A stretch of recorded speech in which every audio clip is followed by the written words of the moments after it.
Hello, Professor Juarez. My name is Hernandez, and this is my Disposition to Teach video. Now, the first question was, what dispositions do you possess that you think will make you a successful teacher?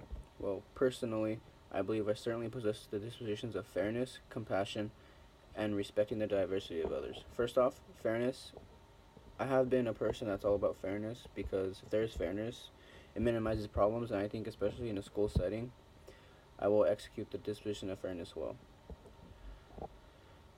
I also think fairness can go hand in hand with the disposition of high expectations in some behaviors. For example, the high expectation behavior identifying both strengths and weaknesses in students through assessments can tie in with the fairness behavior guiding students through the problem solving process. Because if I am able to identify students' weaknesses quickly, I can put practice problems or questions up to have a one-on-one discussion with the student to see what part of the question he or she is struggling on. I strongly believe I possess the disposition of compassion, and I also believe advocacy can fall under compassion, but I feel like I possess compassion because I am a really sensitive person. I am always friendly no matter what, and I am quick to forgive and forget. For example, if a student has a disrespectful remark towards me as an educator, I'll write them up as to follow policy, but as some teachers keep an under-the-table grudge with the student, I will talk to that student and make them feel welcomed and try to understand where the anger they admitted came from, and hopefully build a trustworthy friendship with the student. Although that might not be the case in some situations, I will try my absolute best every time. Finally, respecting the diversity of others is something that I am certain I possess, especially coming from a Mexican family in a town where Mexicans are looked at sometimes in a bad way, sometimes in a good, has taught me that being cruel and judgmental to someone because of their beliefs, views, or cultural background just makes you, in my opinion, a obnoxious person.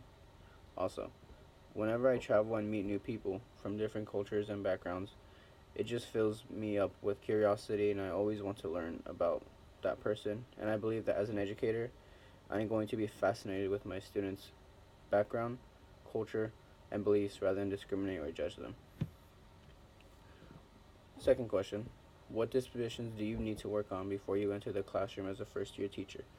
Well, saying I need to work on my dispositions makes it sound like I don't possess them, so I'd rather say I would like to strengthen the unmentioned dispositions from question 1, such as dedication, because I feel like if you dedicate yourself to your classroom, then that means that you dedicate all your time, your emotions, you literally dedicate all of you to your students, and that's what I want to do.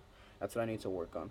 Because all my life I have actually struggled with dedicating myself to certain things, but I really want to teach, so I would have to definitely work on being more dedicated.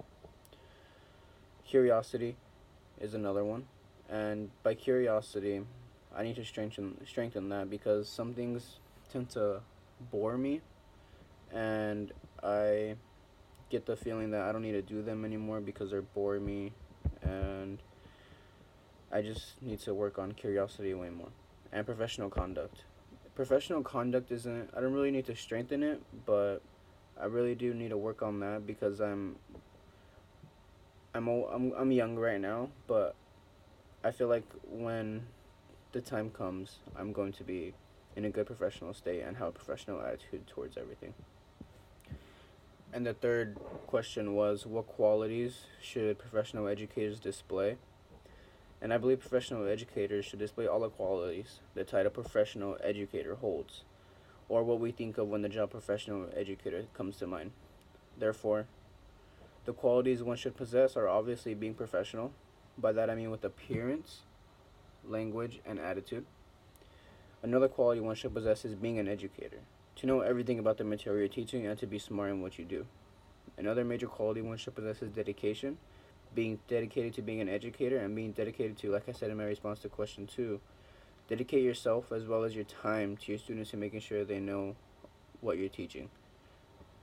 And yeah, that is my response to the disposition to teach.